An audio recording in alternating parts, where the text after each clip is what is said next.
Hello বন্ধুরা, কেমন আছো তোমরা? আশা করি ভালো আছো, আর আমিও খুব ভালো আছি। তো চলো আবারও চলে এলাম রত্না ডেলি ব্লগের ছোট্ট একটা ভিডিও নিয়ে।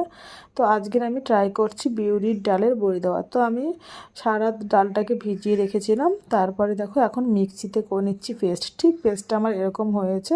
তো এটা নাকি মার মুখে শুনেছি বেটে করলে খুব ভালো হয়, কিন্তু আমার তো এখানে বেটে করা সম্ভব না, শিলনোড়া নেই। আর আজকের আমি বিউলির ডালের বড়িটা দিচ্ছি ফুলকপি দিয়ে।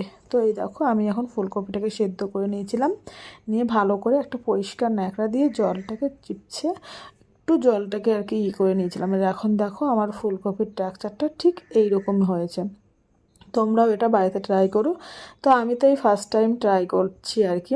তারপরে দেখো ভালো করে একটু লবণ আর একটু কালো জিরে আমি দিয়ে ভালো করে ফেটিয়ে নিয়েছিলাম, নিয়ে সুন্দর করে একটা পরিষ্কার কাপড়ে দিয়ে আর এরকম ছোট্ট ছোট্ট বড়ির আকারে কেটে নিয়েছিলাম।